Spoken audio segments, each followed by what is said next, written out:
Bismillahirrahmanirrahim. Assalamualaikum warahmatullahi wabarakatuh. Alhamdulillahi ala ihsani wa syukru lahu ala taufiqihi wa amtinani. Asyhadu an la ilaha illallah wahdahu la syarika lahu ta'ziman li sya'nih. Wa asyhadu anna Muhammadan abduhu wa rasuluhu ila ridwanih. Allahumma salli alaihi wa ala alihi wa ashabihi wa ikhwani. Para ikhwan, para akhwat yang dirahmati oleh Allah Subhanahu wa taala. Pada kesempatan kali ini kita akan membahas tentang kisah para pemuda dan para pemudi dalam Al-Quran yang akan banyak faedah yang bisa kita ambil karena setiap kisah yang Allah sebutkan dalam Al-Quran pasti ada pelajaran. Faqsusil qasasa la'allahum yatafakkarun. Sampaikanlah kisah-kisah agar mereka bisa berfikir, yaitu ada ibrah, ada pelajaran dan bisa jadi problem yang pernah dihadapi oleh mereka mirip-mirip dengan problem yang kita sedang hadapi, sehingga solusinya mungkin juga mirip dengan solusi yang bisa kita coba ya. Namun sebelum saya menyampaikan tentang kisah para pemuda dan pemudi tersebut, saya ingin mengingatkan tentang keistimewaan masa muda ya. Sebelumnya saya akan bacakan ringkasan dari perkataan Ibnu Qayyim rahimahullah dalam kitabnya Tuhfatul Maudud tentang marhala-marhala manusia dari kecil sampai dia tua ya. Allah berfirman dalam surat Ar-Rum ayat 54, Allahul ladzi khalaqakum min dha'fin, thumma ja'ala min ba'di dha'fin quwwah, thumma ja'ala min ba'di quwwatin dha'fan wa syaibah. Kata Allah Subhanahu wa taala, Allah lah yang telah menciptakan kalian dari kelemahan, itu dari tetes air mani yang tidak ada nilainya, yang mungkin kalau disiram air langsung hilang ya. Kemudian keluar dari tempat yang mungkin hina, kemudian menjadi manusia dengan penuh kelemahan dari merangkak dan seterusnya. Tsumma ja'ala min ba'di dha'fin quwwah. Setelah lemah Allah jadikan kekuatan. Para ulama menafsirkan maksudnya masa muda. Kekuatan dimaksud adalah masa muda. Dari lemah kemudian menuju muda sampai di puncak muda, puncak kekuatan, kemudian melemah lagi. Tsumma ja'ala min ba'di quwwatin dha'fan wa syaibah. Kemudian melemah dan jadi tua. Ya. Inilah secara ringkas marhala manusia dilemah menjadi puncak, kemudian puncak kekuatan, kemudian melemah lagi. Setelah itu Ibnu Qayyim menjelaskan tentang marhala-marhala tersebut. Beliau sebutkan ya. Manusia pertama nutfah. Tsumma alaqah. Nutfah tadi air mani yang bercampur dengan sel ovum ya. Amsyaj kata Allah campuran. Ya nutfah campuran. Kemudian alaqah, kemudian menjadi segumpal darah. Kemudian summa mudghah, dari segumpal darah menjadi segumpal daging. Ini marhala semua kita lewati. Setelah itu janin. Selama masih dalam perut namanya apa? Janin. Ketika dia keluar, dalam bahasa Arab namanya walid, yaitu anak yang terlahir. Ya. Kemudian sampai 7 hari. Ketika sudah mencapai 7 hari disebut dengan sadiq. Ya, ini bahasa Arab. Kemudian selama dia masih disusui, bahasa Arab namanya radhi', yaitu anak susuan.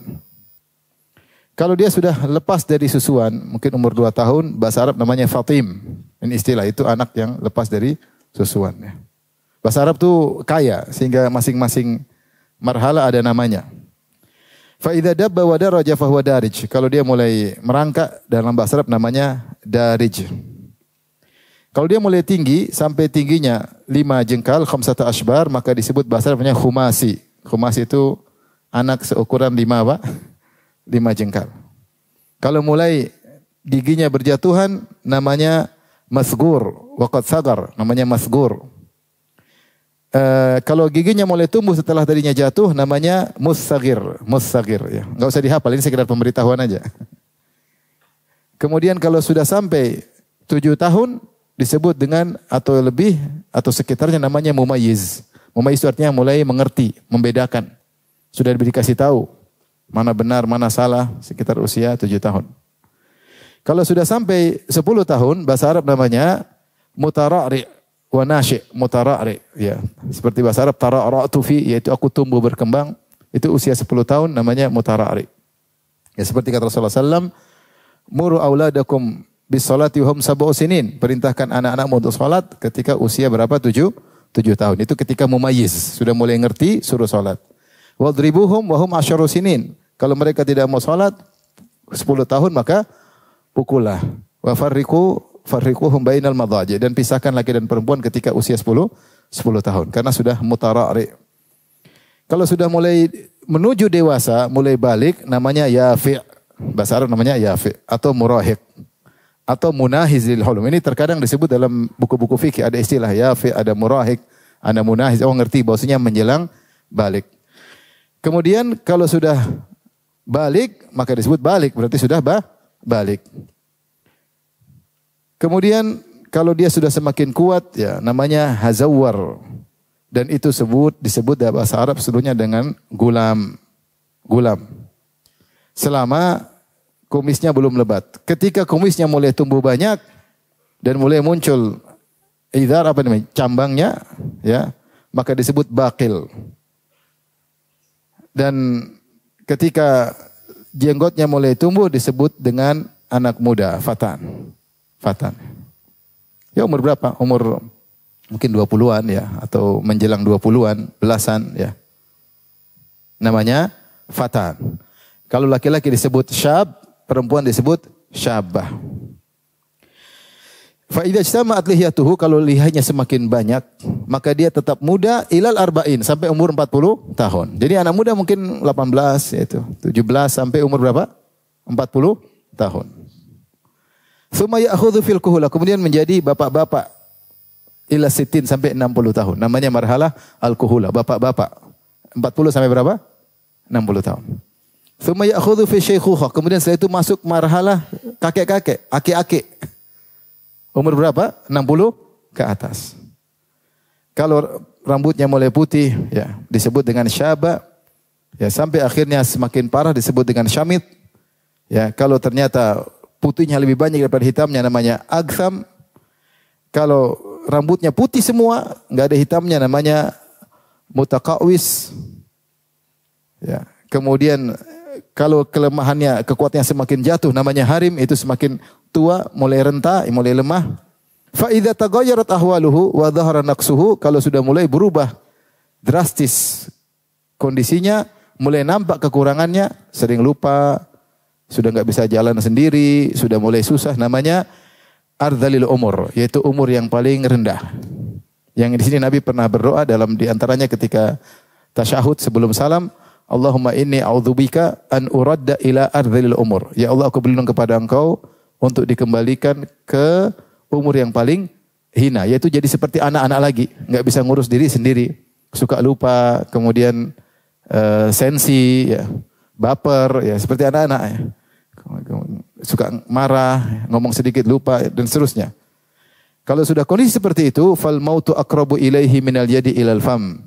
Maka kematian sudah dekat dengan dia daripada dekatnya tangan kepada mulutnya.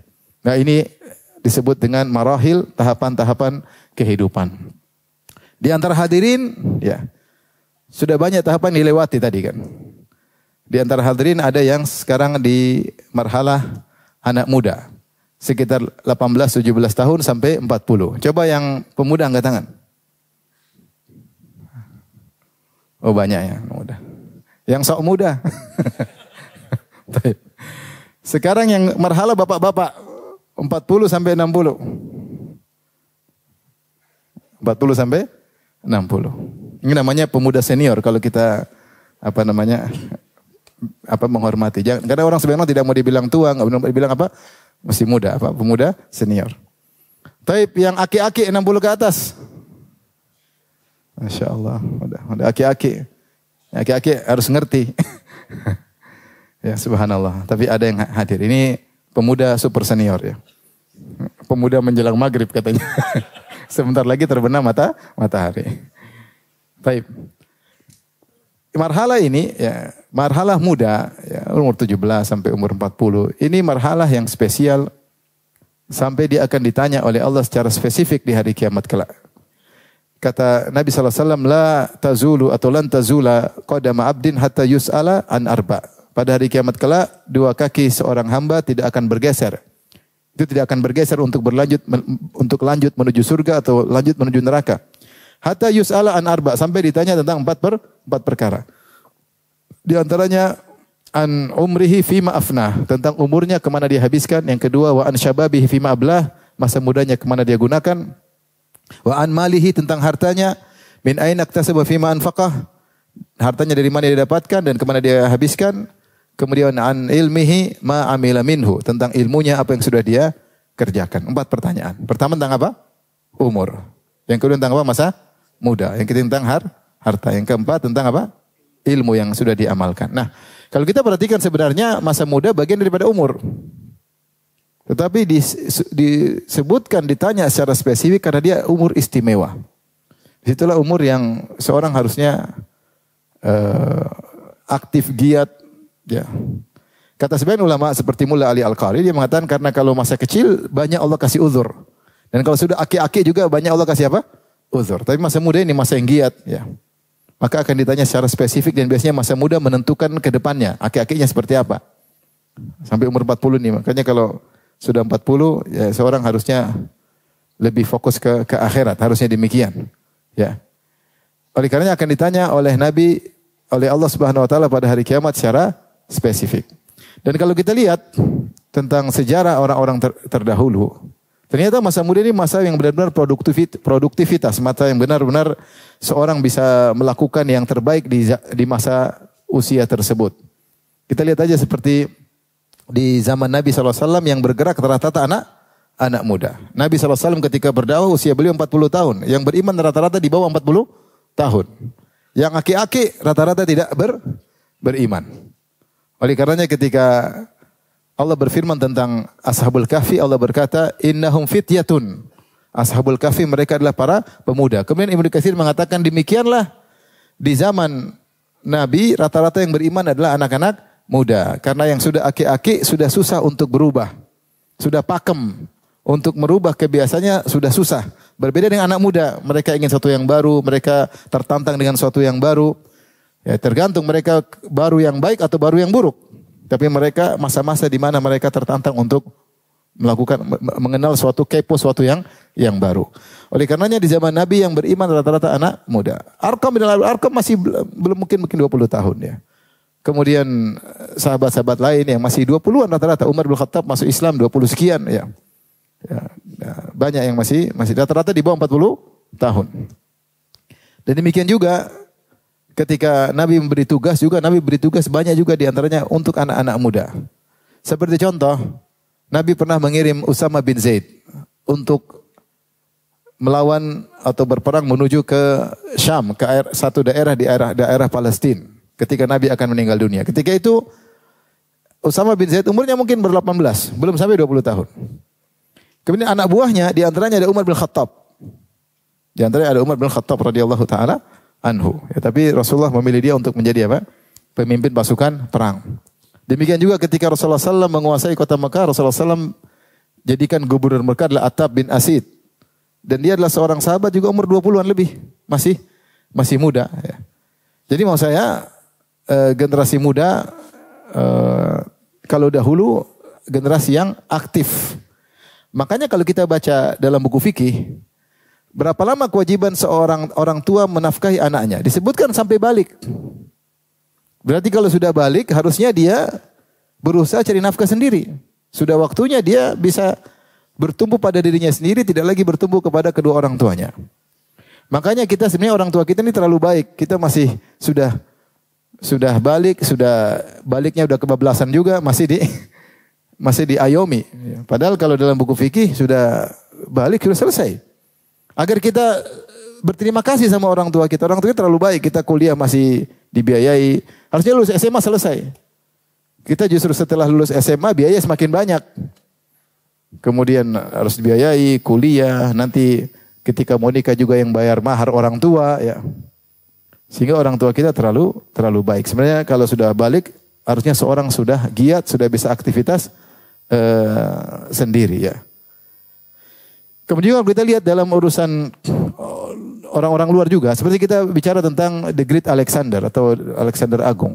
Ketika dia menguasai dunia, umurnya 20-an sampai 30-an. Dia meninggal usia muda untuk 30-an kalau nggak salah. Umur 20-an dia sudah kemudian menaklukkan banyak tempat di dunia. Sampai dia membuka kota-kota yang dinamakan dengan Alexandria. Sekitar ada 20 kota. Di antara yang tersisa adalah di Mesir, dikenal Iskandaria, dan satu mungkin masih di Yunani. Tapi ketika itu usia 20-an tahun. Nah ini yang harus kita mulai rubah mungkin cara berpikir. Kita sekarang hidup di zaman yang umur 20-an masih belum nggak dianggap. Masih nggak dianggap. Sehingga mental kita ketika umur 20 tahun masih manja. Nggak tahu gen Z sekarang nggak tahu gimana. Kalau gen milenial kayaknya seperti 20 masih apa? Manja. Sebelumnya mungkin gen aluminium mungkin enggak. Apalagi gen besi tua. Besi tua dulu masih muda udah balik sudah kerja. Tapi gen milenial yang kita ini dulu 20 masih kuliah, masih minta uang sama mama, ya enggak? Masih minta kiriman sama bapak. Kalau bapak enggak kirim kayaknya bapak berdosa. Karena kita dimanjakan. Padahal sebenarnya usia muda itu usia yang aktif, yang seorang berpikir. Jadi kita jangan meremehkan, suruh mereka bekerja, maksudnya suruh mereka untuk aktif berpikir, untuk punya ide, kreativitas. Karena dahulu orang-orang usia begitu, orang-orang yang produktivitas. Bukan seperti mungkin zaman sekarang yang mungkin masih manja, masih minta kiriman dari mama dan papa ya. Ini harus mungkin kita mulai tanamkan pada anak-anak bahwasanya ketika usia 20-an mereka sudah harus bisa memegang pertanggungjawaban dan selanjutnya. Saya ditakdirkan beberapa waktu ini dalam waktu dekat, belum ada sebulan, saya ketemu dengan dua pengusaha yang kebetulan usia mereka ini masalah dunia. Kebetulan usia mereka dan dua-duanya udah ngaji, usia mereka dua-duanya 29. Tapi mereka udah punya perusahaan beberapa dan sudah miliarder. Masya Allah, usia 29 ya karena kerja dari awal. Mereka usia 20-an sudah mulai apa? Bisnis. Ya, jadi ternyata mereka punya potensi yang luar biasa untuk urusan apa? Duniawi, untuk urusan duniawi. Demikian juga ya kalau kita baca sejarah para ulama dahulu mereka masih muda, mereka sudah sampai dapat kursi untuk berfatwa. Imam Syafi'i masih muda ketika berfatwa. Karena mereka potensi mereka kerahkan ketika di masa muda. Intinya kita ini masih terlalu banyak waktu muda yang kita manjakan untuk berleha-leha, bersenang-senang, buang-buang umur. Untuk nonton medsos terus ya, yang berita medsos nggak pernah ada ujungnya. Masalah ijazah 1 belum selesai, muncul ijazah 2, belum selesai juga. Banyak hal yang kita nonton berseri-seri nggak habis-habis ya. Sehingga untuk berproduktivitas potensi kita habis untuk kepo yang tidak ada atau kurang manfaat. Ya.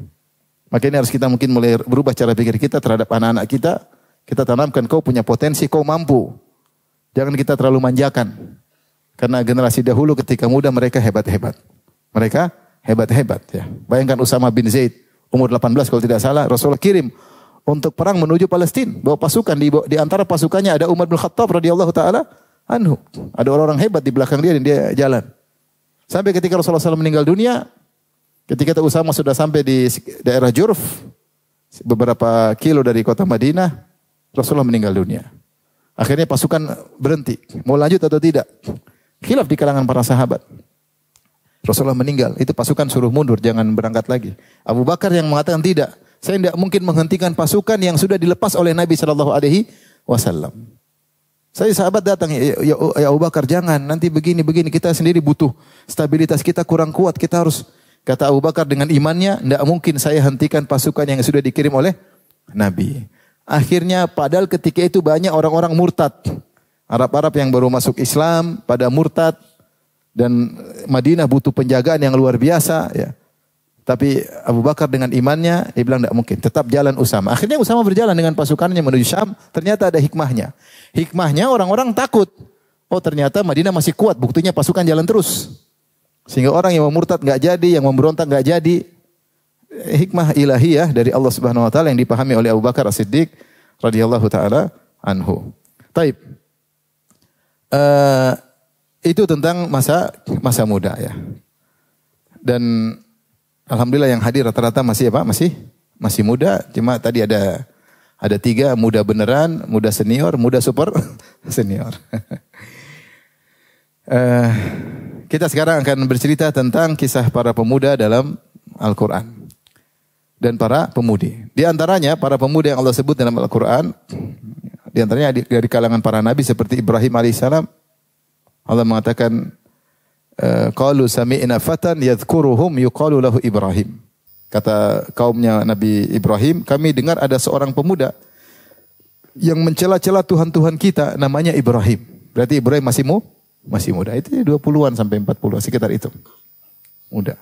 Di antara Nabi Yusuf alaihissalam. Allah sebutkan kisahnya. Dan dia juga masih muda dengan fitnah-fitnah yang dia, ujian-ujian yang beliau hadapi. Di antara anak muda yang Allah sebutkan, yang kedua, yang ketiga adalah Ashabul Kahfi. Kita data dulu. Yang ketiga Ashabul Kahfi. Allah mengatakan innahum fityatun amanu bi rabbihim wa zidnahum huda. Sungguhnya mereka adalah para pemuda yang beriman kepada Rabb mereka dan kami tambahkan petunjuk bagi mereka. Para pemuda yang berikutnya atau pemuda berikutnya adalah pembantu Nabi Musa alaihissalam. Allah berfirman, wa idh qala Musa li fatahu la abrahu hatta ablugha majma'al bahraini aw amdiya hukuba. Ketika Musa berkata kepada fatahu, yaitu pemuda yang membantunya. Itu juga adalah Nabi Yusha bin Nun. Ketika sebelum menjadi Nabi, dia adalah muridnya Nabi Musa alaihissalam dan dia berkhidmat kepada Nabi Musa alaihissalam. Ketika Nabi Musa meninggal, maka dia yang diangkat jadi Nabi oleh Allah Subhanahu Wa Taala, itu Yusha bin Nun. Kalau versi Bible namanya Yosua, Yosua ya. Itu juga Allah sebutkan tentang mudanya. Di antara kisah anak muda juga yang hebat yang Allah isyaratkan dalam yang keberapa sekarang? Yang kelima. Yang Allah isyaratkan dalam surat Al-Buruj, kisah Ashabul Ukhdud. Karena di antara penyebab orang-orang beriman dibakar hidup-hidup di parit, laki-laki dan perempuan, gara-gara seorang pemuda yang berdakwah. Seorang muda yang berdakwah sehingga akhirnya mereka pada beriman, akhirnya dibakar oleh para raja, dibakar hidup-hidup oleh mereka. Di antara juga yang Allah sebut tentang anak muda adalah kaum Fir'aun yang beriman kepada Nabi Musa. Dalam surat Yunus kata Allah Subhanahu Wa Taala, ini yang keberapa? Yang keenam ya. Fama amana li Musa illa dzurriyyatun min qaumihi ala khaufim min fir'auna wa malaihim ayyaftinahum. Tidaklah beriman kepada Musa kecuali anak-anak muda dari kalangan kaumnya Fir'aun. Sebagai ini tafsir disebut oleh Ibnu Katsir rahimahullahu taala dalam surat Yunus. Sehingga yang beriman dengan Nabi Musa ada kaum Fir'aun yang beriman namun mereka sembunyikan imannya, mereka takut. Ala khaufim min fir'auna wa malaihim. Mereka takut terhadap Fir'aun dan pembesar-pembesarnya. Ayyaftinahum, akan membuat mereka murtad kembali. Tapi mereka anak-anak muda, di antaranya zuriyah, ditafsirkan dengan anak-anak muda yang beriman. Tapi ini para pemuda-pemuda yang mungkin saya ingat sekarang, mungkin ada lain lagi, tapi di antaranya yang saya ingat Allah sebutkan dalam Al-Quran dengan sebutan anak muda. Atau tadi isyarat dalam surat Al-Buruj. Adapun para pemudi yang Allah sebutkan di antaranya Maryam, bagaimana takwanya, bagaimana ahli ibadahnya, bagaimana ujian yang dia hadapi Maryam. Kemudian di antaranya adalah dua pemudi yang Allah sebut dalam surat Al-Qasas, yang salah satunya akhirnya menjadi istrinya Nabi Musa alaihissalam. Akhirnya menjadi istri Nabi Musa alaihissalam. Ya. Maka ini di antara pemuda-pemudi yang mungkin kita berusaha mengambil pelajaran dari kisah mereka. Maksud saya di sini bukan ingin menyampaikan kisah mereka secara panjang lebar, karena setiap pemuda-pemudi tersebut kalau kita bahas butuh pengajian tersendiri. Tapi hanya sekedar isyarat bagaimana peran mereka dan apa ujian yang mereka hadapi. Tapi kita mulai dari pemuda pertama, siapa tadi? Nabi Ibrahim alaihissalam. Nabi Ibrahim alaihissalam kalau kita baca kisahnya secara ringkas, beliau seorang pemuda beriman menyelisih kaumnya. Bahkan bapaknya pun menentangnya. Bahkan dia mendakwai bapaknya dengan lemah lembut. Dia mengatakan, ya abati inni qad ja'ani minal ilmi ma lam ya'tika fattabi'ni ahdika siratan sawiyya. Wahai ayahanda, dia panggil ayahnya dengan perkataan yang sangat lembut, yaitu abati. Abati itu apa ya? Wahai ayahanda. Jadi panggilan yang menunjukkan penuh penghormatan. Sungguh telah datang kepadaku ilmu yang kebetulan kau tidak punya. Dia tidak bilang saya lebih alim daripada engkau, secara bapak bodoh saya pintar, enggak. Dia bilang saya punya ilmu yang kebetulan kau tidak punya. Maka dengarkanlah, ikutilah aku. Ahdika siratan sawiyya, saya siap menjadi pembimbingmu kepada jalan yang lurus. Ya abati la ta'budi syaitan. Jangan kau sembah apa? Syaitan. Inna syaitana kana lirrahmani 'asiyya. Sungguhnya syaitan pembangkang kepada Allah yang Maha Penyayang. Ya abati inni akhafu ayyam masaka adzabun minar rahman fatakuna li syaitani waliya. Aku khawatir, tidaklah aku sampai ini kecuali satu tujuan. Aku khawatir engkau terkena azab dari Allah yang Maha Penyayang. Allah sangat Maha Penyayang, tetapi kalau engkau terjerumus dalam kesyirikan, maka Allah akan berikan azab dan engkau menjadi pengikut syaitan. Ayahnya ketika dinasihati maka dia pun marah. Dia mengatakan, "Aragibun anta an alihati ya Ibrahim?" Kau benci dengan Tuhan-Tuhanku, wahai Ibrahim? Jadi ayahnya tukang bikin patung ya. Jadi ayahnya punya pabrik Tuhan. Kau benci dengan Tuhan-Tuhanku? Ya. Mungkin ayahnya jualan Tuhan, Allah alam bisawab. Tuhan dijual mungkin. Ya. La illam tantahi la arjumannak. Kalau kau tidak berhenti ceramah wahai Ibrahim, saya akan rajab engkau. Ya, lempar batu sampai mati. Wahjurni malia, tinggalkan aku. Nabi Ibrahim diusir oleh bapaknya dan dia ayahnya paling sangat dia cintai. Maka dia mengatakan, "Salamun alaik, semoga keselamatan engkau dapatkan." Dia masih doain ayahnya. "Sa'astaghfirulaka rabbi, aku akan mohon ampunan dari Allah untukmu." Ternyata nanti dilarang. Tapi ketika itu saking sayang sama ayahnya, dia bilang, "Saya akan mohon ampunan buat engkau. Innahu kana bihafi, Allah sangat perhatian sama saya. Wa atazilukum ma tad'una min dunillah, dan aku akan meninggalkan, saya nurut, saya tinggalkan kalian dan apa yang kalian sembah selain Allah." Jadi lihat bagaimana Ibrahim alaihissalam menghadapi problem. Ternyata ayahnya menentang apa? Dakwahnya. Tetapi bagaimana dia menghadapi ayahnya dengan penuh lemah lembut. Tidak angkat suara, tidak menghinakan ayahnya. Dan ayahnya balas memberi ancaman baginya dan dia balas dengan kebaikan. Ayahnya bilang, "Saya akan rajab engkau." Dia bilang, "Salamun alaik, semoga keselamatan bagimu. Bahkan aku akan mohon ampunan bagimu." Dan ini bagaimana sikap Ibrahim alaihissalam yang luar biasa. Yang mungkin dihadapi oleh sebagian kita ketika mungkin bukan ayah tapi kerabatnya atau temannya. Hendaknya dia tetap sabar dalam menghadapi mereka dengan kata-kata yang lembut, menyampaikan hujah. Hujah tetap disampaikan dengan cara yang baik. Dengan mendoakan mereka, kalau memang selama mereka muslim kita doakan ya. Dan itu yang bisa kita lakukan. Maka hidayah tidak mesti kita paksakan. Tugas kita hanya menyampaikan. Jadi kamu harus ini, kamu harus gini. Enggak. Sampaikan aja. Sampaikan. Hidayah di tangan Allah. Ibrahim pun tidak berhasil menjadikan ayahnya dapat hidayah. Padahal orang yang sangat dia cintai. Tetapi begini sikap Ibrahim alaihissalam. Dia masih muda, ayahnya sudah tua. Dia sampaikan dengan kata-kata yang penuh hikmat, penuh bijak, penuh penghormatan, tidak sok pintar. Kemudian ketika dimaki-maki, dia tetap membalas dengan kebaikan. Akhirnya dia pun pergi. Tetapi Ibrahim alaihissalam, ya, pemuda yang sangat pemberani. Sampai dia bikin heboh di negerinya. Apa kehebohannya? Dia hancurkan apa? Patung-patung. Nekat Ibrahim alaihissalam. Ini pemuda nekat. Tapi tentu dia mungkin melakukannya dengan wahyu dari Allah Subhanahu wa taala. Sebagaimana kisahnya, akhirnya ketika Ibrahim diajak untuk keluar pada suatu saat, keluar untuk acara hari raya mereka atau acara perayaan keagamaan mereka di luar kota, Ibrahim alasan fanadhara nadratan fin nujum faqala inni saqim. Kata dia saya sakit. Padahal dia tidak sakit. Kata para ulama dia mengatakan saya sakit hati lihat kalian syirik. Saya sakit hati dan kalian apa? Syirik. Dan ini anugerah. Jika seorang tidak suka dengan maksiat itu anugerah. Itu nikmat yang luar biasa. Karena banyak di antara kita senang dengan maksiat. Kita tahu haram tapi kita juga senang. Tapi benci dengan maksiat itu anugerah. Makanya Allah memuji, Allah mengatakan wa karra ilaikumul kufra wal fusuqa wal isyan. Walakin Allah habbaba ilaikumul iman. Tapi Allah menjadikan kalian suka dengan keimanan. Wa zayyanahu fi qulubikum, dan Allah hiasi iman tersebut dalam hati kalian. Wa karraha ilaikumul kufra wal fusuqa wal isyan. Allah menjadikan kalian benci dengan kekufuran, kefasikan dan kemaksiatan. Maka seorang kalau tidak suka dengan maksiat, itu anugerah. Maka Ibrahim mengatakan inni saqim, aku sakit, maksudnya aku sakit lihat kalian syirik. Mereka sangka Ibrahim sakit fisik tidak jadi ikut acara. Ketika mereka pergi, maka mulai dia beraksi. Ya. Maka dia hancurkan Judha dan semua dihancurkan kecuali yang besar. Sebagaimana kisah yang ma'ruf. Akhirnya ketika mereka balik, Tuhan-Tuhan mereka sudah hancur. Ya.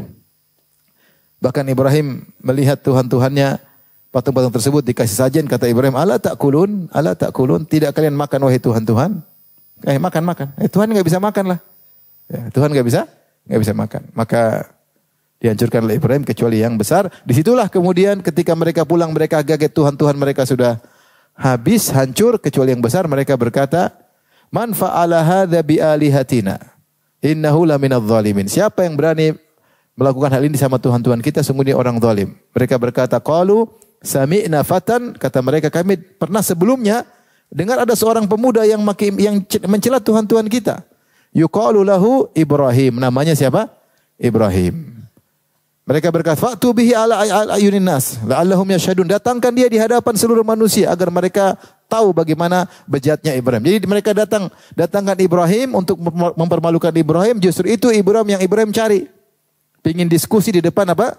Di depan masyarakat agar mereka kalah hujah, agar kesempatan ini untuk mendapatkan panggung untuk menegakkan tauhid dan menjatuhkan kesyirikan. Akhirnya terjadi dialog, akhirnya mereka tidak bisa berkutik, akhirnya mereka main otot, kata mereka bakar Ibrahim.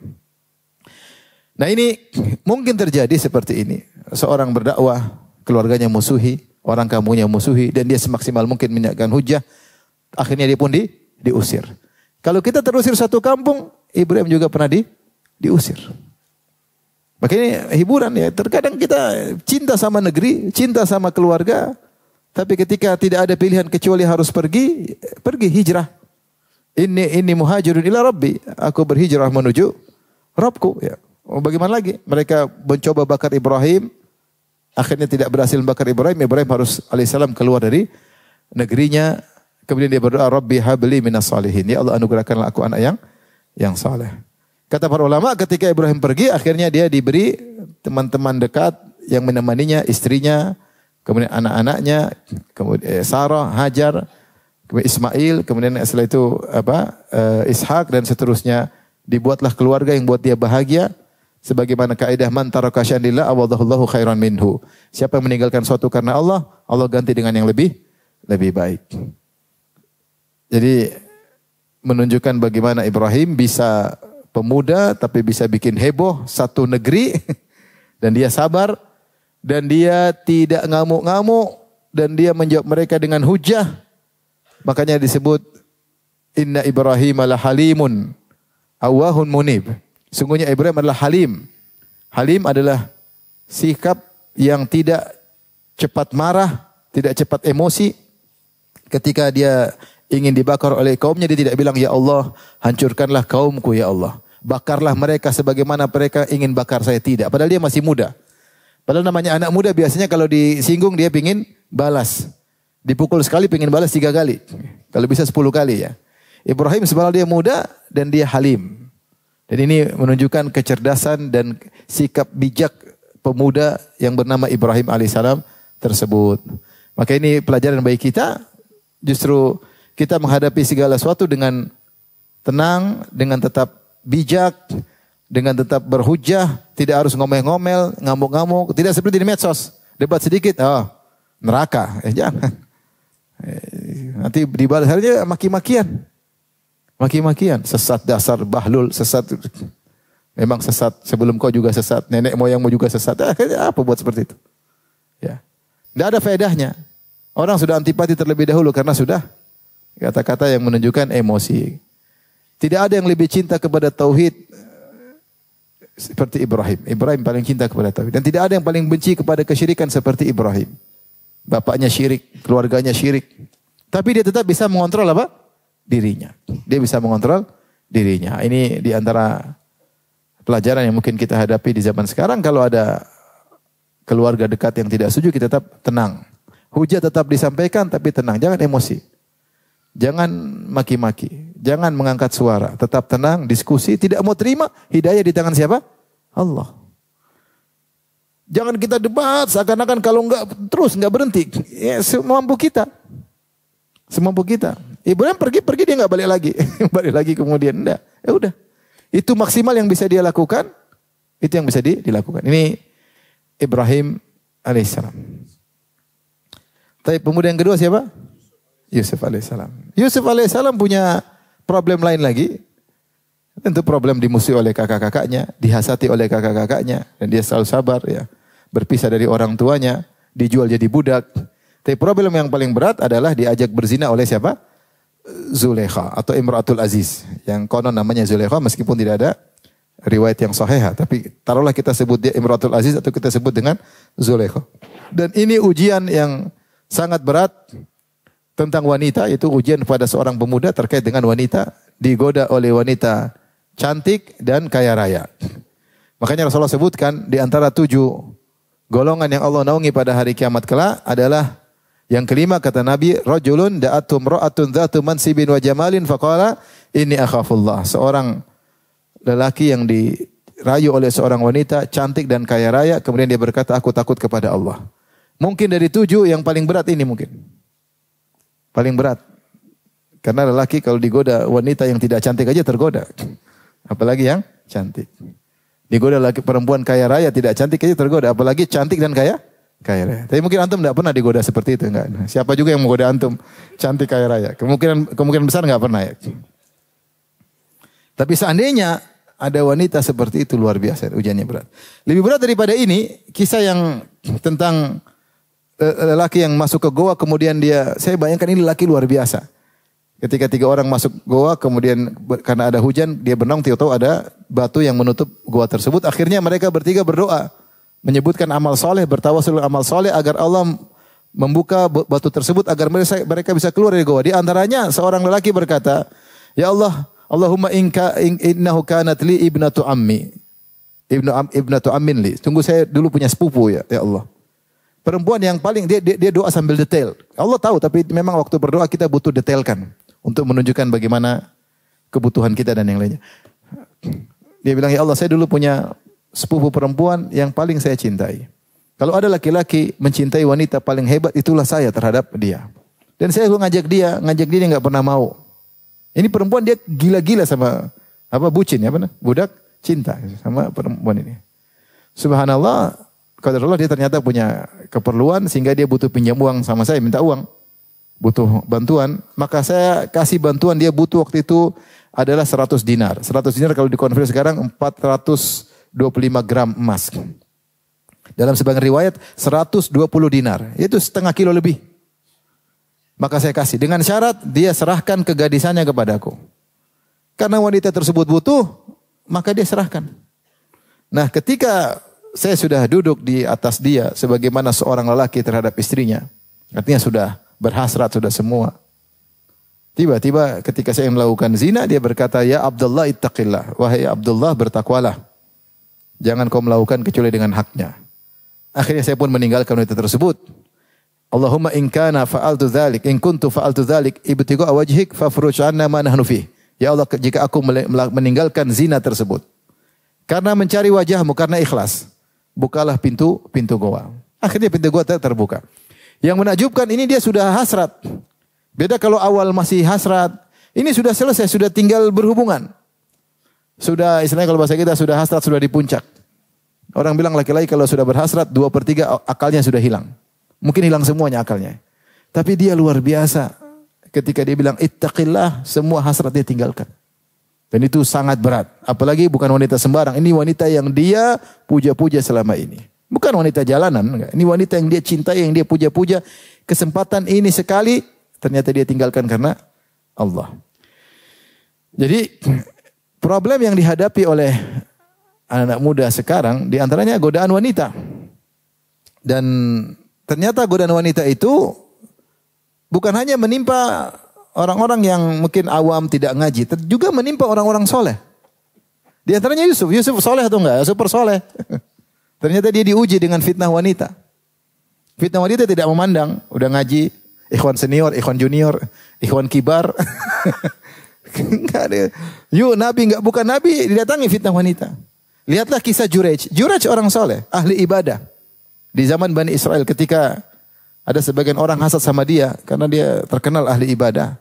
Maka ingin digoda, datang seorang wanita yang terkenal sangat cantik di zaman tersebut, wanita pezina. Pokoknya wanita pezina paling cantik zaman itu, inilah wanita ini.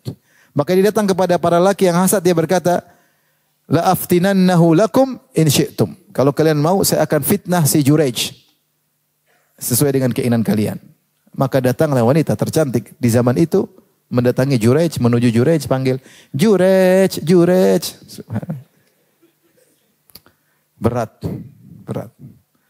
Dalam riwayat kata yang menyelamatkan Jurej di antaranya setelah iman, setelah Allah Subhanahu wa taala, walam yaltafit ilaiha, dia tidak tengok sama sekali. Kalau dia tengok, wah, bahaya. Sekali tengok kan selesai. Tapi yang dia selamat, dia bersikuku tidak tengok sama sekali. Itu yang bikin dia selamat. Ya. Taib. Nabi Yusuf alaihissalam, ya, kita pada perkataan, kita tidak heran orang terfitnah kemudian terjatuh. Yang kita heran, sebab fitnah begitu besar kok bisa selamat? Nah ini yang kita heran. Kok Yusuf alaihissalam bisa selamat? Padahal kalau kita lihat sumber-sumber fitnah luar biasa. Wanitanya cantik, sudah berhias, dalam kamar, pintu sudah dikunci. Gak bakalan ketahuan. Ya. Ini udah kenal lama juga. Yusuf kerja di rumahnya. Ya. Kan Yusuf kerja di rumah ini, perempuan ini. Ya. Kemudian akhirnya Yusuf bisa selamat alaihissalam. Tentu dengan pertolongan Allah subhanahu wa ta'ala. Tentu sebab-sebabnya banyak. Saya sudah ceramah dalam satu kajian khusus. Tapi yang disampaikan satu sebab utama. Yang diakui oleh Zulekha.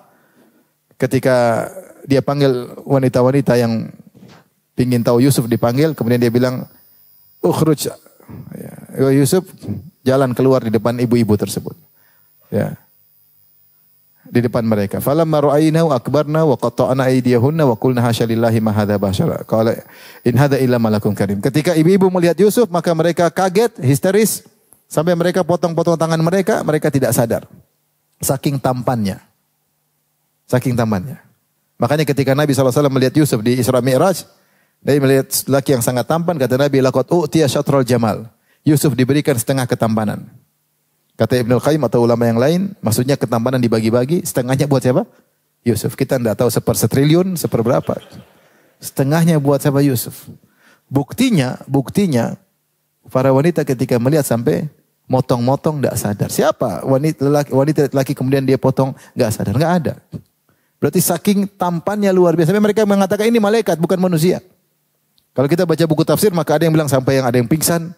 Ada yang sampai haid. Ada yang tiba-tiba haid. Saking merubah hormon mereka. Saking saking tampannya Nabi Yusuf alaihissalam. Mungkin terjadi. Mungkin ya. Allah alam ya. Tapi intinya yang bikin Yusuf selamat apa? Dia muda. Dia hasrat juga bergejolak. Walaqad hammat bih wa hamma biha. Sang wanita sudah sangat ingin sama Yusuf. Dan Yusuf sudah gejolak. Dia laki-laki. Dan itu diuji. Apa kata wanita? Akhirnya Zulekha buka kartu. Dia tidak malu-malu lagi. Dia sampaikan kepada ibu-ibu semua. Kata dia. Qalat dzalika alladzi lumtunnani fih. Ya. Ini yang kalian celah-celah saya.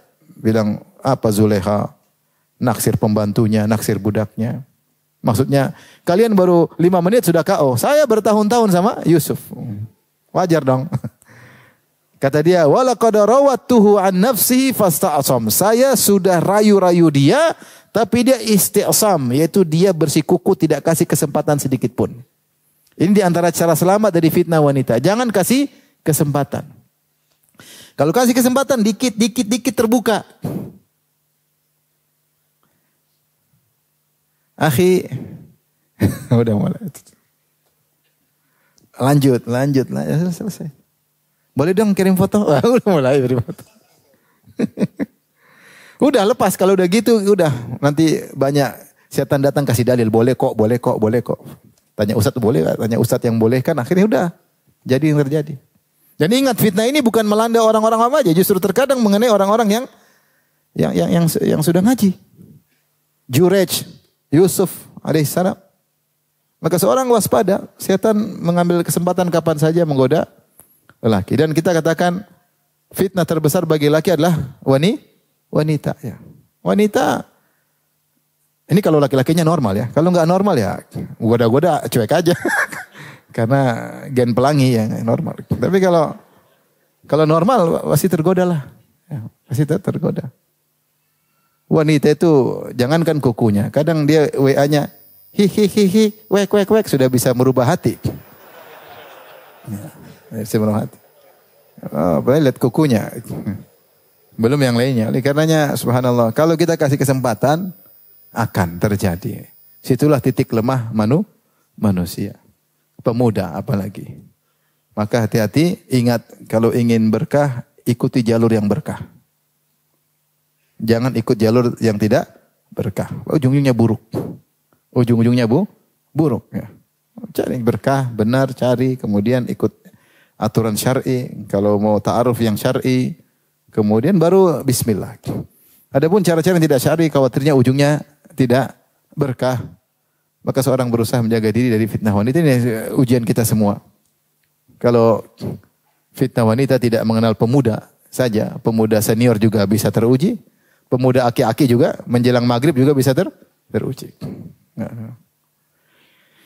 Ini yang pernah dialami oleh Nabi Yusuf dan kita bisa contohi bagaimana trik dia dalam selamat diantaranya tidak kasih apa? Celah. Jadi antum ada apa-apa, ada yang coba-coba ganggu, blokir. Blokir ya. Terlanjur kirim foto, hapus. Jangan save baru blokir, jangan. Jangan bilang ini pengalaman pribadi, enggak. Pokoknya blokir, jangan kasih celah.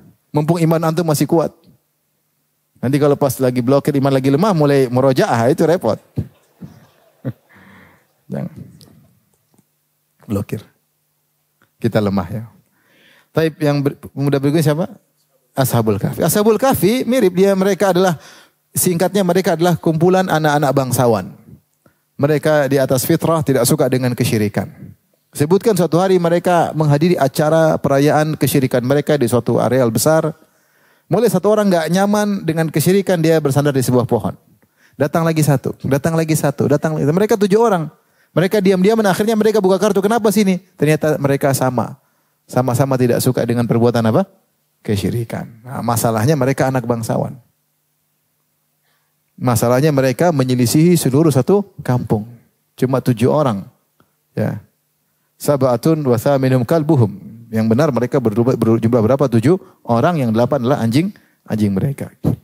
Disinilah kemudian mereka akhirnya dipanggil, ketahuan karena mereka menyelisihi kaum yang lain. Akhirnya mereka dipanggil, mereka disuruh sampaikan. Disitulah Allah menyatakan, Allah kuatkan hati mereka. Kata Allah, wa rabatna ala qulubihim idh qamu faqalu rabbuna rabbus samawati wal ardi lan nad'u min dunihi ilaha laqad qulna idzan syatata. Ya. Ketika kami ikat hati mereka, kokohkan hati mereka. Idh qamu, tatkala mereka berdiri di hadapan para raja, di atas bapak-bapak mereka, om-om mereka, bangsawan-bangsawan. Ketika mereka disuruh untuk sesuai dengan agama kaum mereka, Allah kokohkan mereka. Mereka tetap bicara dengan tegas, dengan tegar. Mereka berkata, idh qamu faqalu rabbuna rabbus samawati wal ardh. Tuhan kami adalah pencipta langit dan bumi.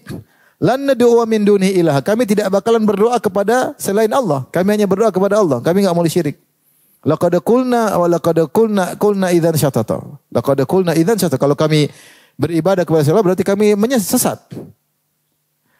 Akhirnya mereka dikasih kesempatan untuk murtad. Akhirnya mereka kabur. Kata mereka kabur.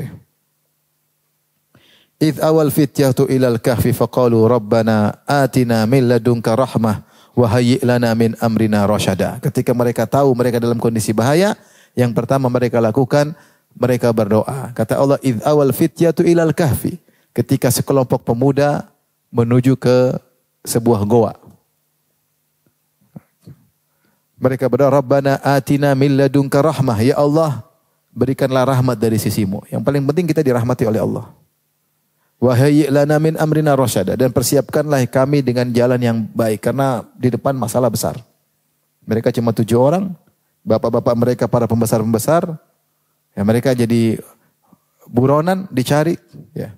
Akhirnya Allah mengatakan, fa'wu ilal kahfi yanshur lakum rabbukum min rahmatih wa yuhayyi' lakum min amrikum mirfaqa. Kata Allah, segeralah pergilah kalian menuju goa. Allah akan tebarkan rahmat Allah kepada kalian dan Allah akan siapkan kondisi buat kalian. Akhirnya mereka pun berjalan menuju goa. Akhirnya Allah selamatkan mereka, tidurlah mereka. Ternyata tidurnya berapa? 309 tahun. Ya, kelamaan tidurnya. Bangun-bangun loh. Kita tidur berapa lama ini? Sehari atau setengah hari? Zahirnya mereka bangun dalam kondisi normal. Tidak seperti dalam cerita rambutnya panjang, kukunya panjang. Kalau kukunya panjang mereka tahu sudah berbulan-bulan tidur. Tapi mereka khilaf. Pendapat cuma 2. Kita tidur sehari atau setengah hari. Dan zahirnya bahwasanya anjingnya pun aman. Anjingnya pun tidak berubah. Kalau 300 tahun harusnya anjingnya sudah jadi tulang belulang. Berarti anjingnya kecipratan berkah. Karena Allah tuangkan rahmat dalam goa tersebut. Akhirnya mereka kelaparan. Nah, sudah 309 tahun tidur gimana? Kita tidur 2 jam udah lapar. Mereka lapar, akhirnya mereka bilang, ayo belanja. Masih ada duit nggak? Ada. Ayo belanja. Cari makanan yang enak. Ya, mereka anak-anak bangsawan, biasa makan enak. Ada duit, makanya dalil boleh makan enak ya. Selama halal dan tidak berlebihan. Oke, mereka cari ketika dia keluar dari goa, semua sudah berubah. Sudah berubah. Politik berubah, ekonomi berubah, bangunan berubah. Yang tadi nggak ada. Ini di mana ini? Menuju pasar. Ketika bayar, lah ternyata uang zaman dulu. Uang zaman 300 tahun lalu di zaman raja yang zalim. Ketika itu yang dipahat adalah mungkin gambar sang raja. Akhirnya ketahuanlah kisah mereka ini. Dulu ada kisah anak-anak bangsawan yang pergi ke goa kemudian menghilang. Oh ternyata kalian ini. Akhirnya mereka kembali lagi. Akhirnya mereka Allah wafatkan dalam goa tersebut. Yang kita ambil pelajaran di sini bahwasanya sebenarnya mengatakan para pemuda ketika itu yang 7 orang dia tahu kondisi. Tahu bagaimana kondisi di sekitarnya. Kita juga bukan anak muda yang tidak tahu apa-apa. Kita juga tahu kondisi dan kita memeta kondisi secukupnya ya. Kita ngerti dan tetap tegar meskipun menyelisih mayoritas. Di antara penyakit adalah sulit menyelisih mayoritas. Orang suka terbawa kepada mayoritas. Tapi kalau kita tahu itu kebenaran, harusnya kita tetap bertahan meskipun mayoritas menyelisihi. Bahkan Allah berfirman, "Wa in tuti aktsara man fil ardi yudhilluka an sabilillah." Kalau kalian mengikuti mayoritas manusia akan menyesatkan kalian dari jalan yang benar. Kebenaran bisa mayoritas, bisa minoritas. Tidak harus minoritas yang selalu benar dan tidak harus juga mayoritas yang selalu benar. Tetapi kalau kebetulan kebenaran berada pada minoritas, seorang harus bersabar. Kalau ternyata tidak mampu menghadapi kondisi, maka hendaknya dia berhijrah. Ini diantara isyarat tentang hijrah. Makanya Rasulullah mengatakan, lebih baik seorang di zaman fitnah pergi ke puncak gunung, ngurusi kambing-kambingnya. Yafirru bidinihi. Dia bawa lari agamanya supaya selamat dari fitnah. Ini Rasulullah akan katakan akan ada suatu zaman seorang urusin kambing-kambing yang lebih afdal daripada dia terjun ke masyarakat yang akhirnya dia terbawa kepada fitnah. Ashabul Kahfi kalau mereka bertahan bersama masyarakat mereka tidak bakalan selamat. Ya. Innahum iyadharu alaikum yarjumukum aw yu'idukum fi millatihim. Falan tuflihu idzan abada. Mereka saling ingatkan hati-hati. Kau keluar beli makanan tadi, hati-hati. Kalau ketahuan kita akan dirajam sampai mati atau dipaksa murtad. Jadi mereka tahu mereka tidak ada jalan lain kecuali apa? Harus sembunyi.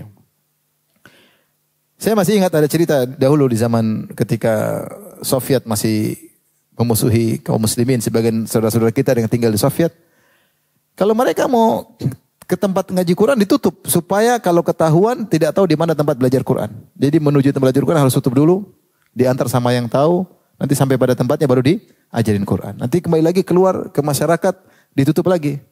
Tidak ketahuan. Jadi mereka belajar Quran diam-diam. Yang dia pun tidak tahu di mana tempatnya. Semuanya untuk menjaga. Jangan sampai kalau ketahuan akhirnya tempat markas ketahuan. Sampai begitu dulu orang belajar Quran. Diam-diam. Ya. Kemudian sembunyi. Ya. Seperti itu ya. Oleh karenanya ketika mereka tahu mereka tidak bakalan selamat, kalau mereka tahu mereka akan dibunuh, akhirnya mereka terpaksa harus berhijrah di tempat yang sudah Allah arahkan, yaitu ke dalam sebuah goa. Mereka tinggal pasrah sampai berapa lama mereka bisa di goa. Yang penting jalan dulu, mulai dulu, ke depannya serahkan kepada Allah. Ternyata Allah punya cara. Allah buat mereka tidur 309 tahun. Jadi ini menunjukkan kalau seorang sudah tawakal dan dia berusaha, nanti ke depannya urusan Tuhan. Yang penting dia berusaha dulu. Saya berusaha, saya nggak bisa di situ. Saya kalau di situ, saya bisa terikut. Kenapa? Kompleks semua tukang main judi. Kalau saya di situ, saya bakalan main judi. Main judi offline atau online. Mending saya pergi. Nggak kuat. Maka disyariatkan dia hijrah menuju tempat yang dia bisa selamat dari fitnah-fitnah tersebut. Dan ini menggambarkan kepada kita bahwasanya sebagian kita punya problem terkait dengan komunitasnya, terkait dengan lingkungannya. Maka dia berusaha berhijrah, meninggalkan lingkungan tersebut, komunitas tersebut karena Allah Subhanahu wa taala, maka Allah akan berikan rahmat kepada dia. Tentunya namanya hijrah tidak mudah, perlu perjuangan. Ashabul Kahfi disebutkan mereka diancam, kalau kau tetap beriman semua kekayaan lepaskan. Karena mereka anak bangsawan, baju-baju mereka bahkan yang baju-baju mewah mereka lepaskan.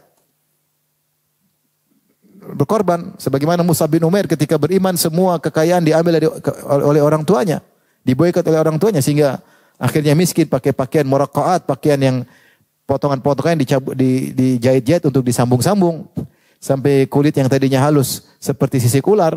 Mus'ab bin Umair ada risiko namanya hijrah.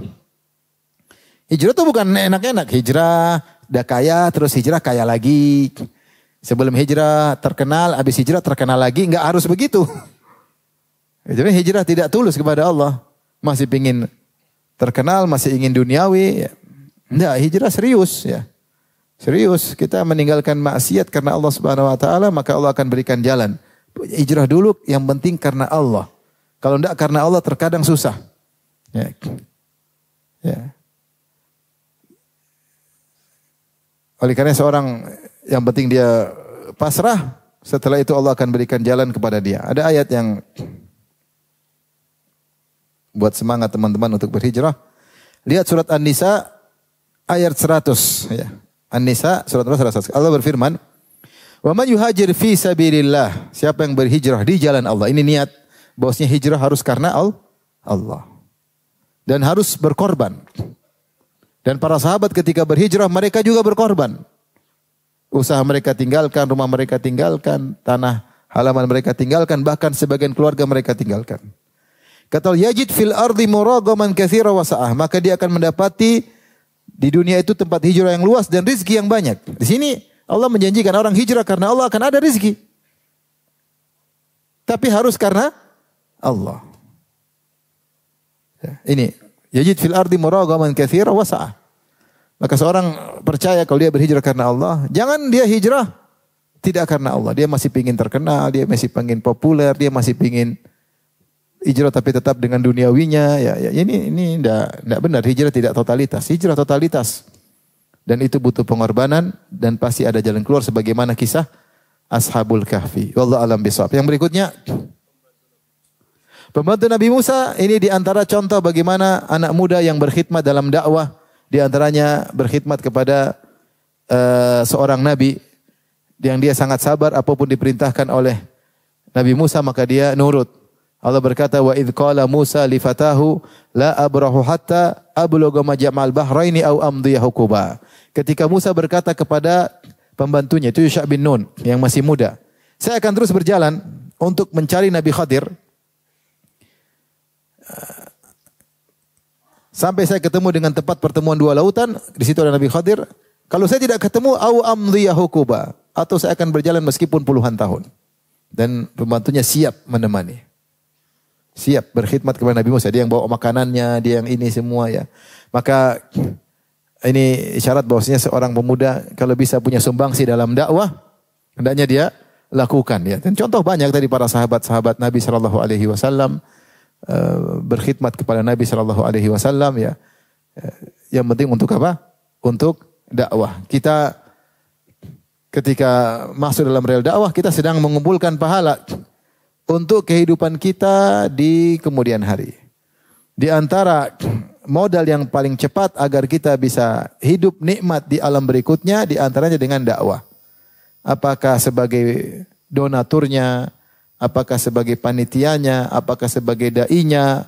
Sementara dalam rel dakwah, maka itu salah satu mesin pencetak pahala paling cepat adalah dakwah. Dakwah.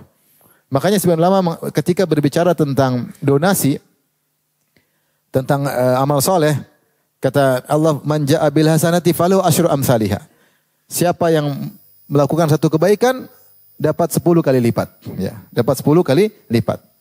Dalam hadis juga Rasulullah bersabda bahwasanya siapa yang melakukan kebaikan Allah catat 10 kali lipat. Ila sab'ati mi'ati dhifin, sampai 700 kali lipat, ila adhafin katsir, atau lebih daripada itu.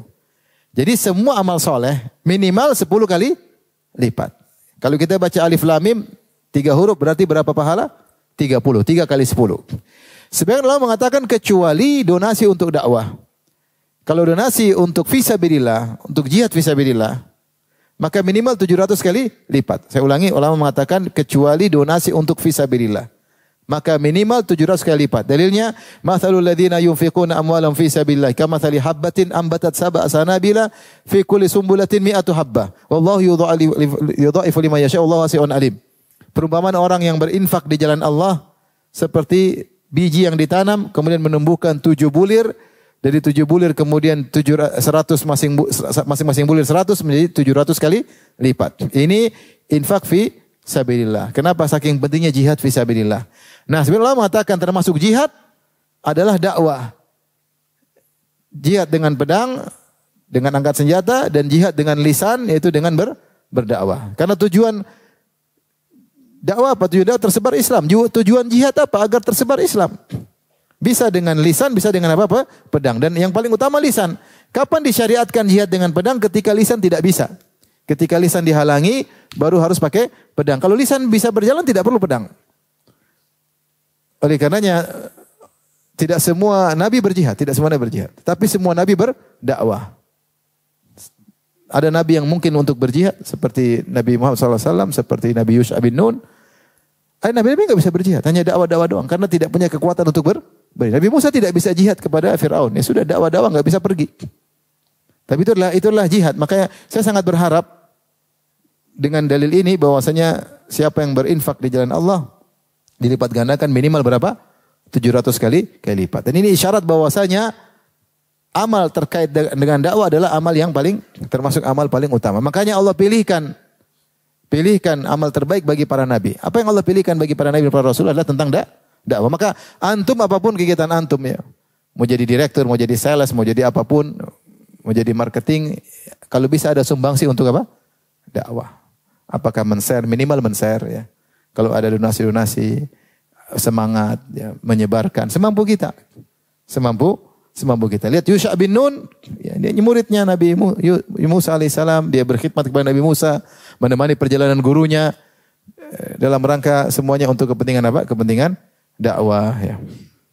Wallahu a'lam bishawab. Berikutnya, masih berapa lagi?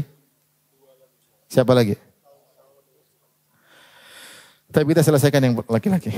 Ashabul Ukhdud, kisahnya ma'ruf. Kata Allah, qutila ashabul Ukhdud.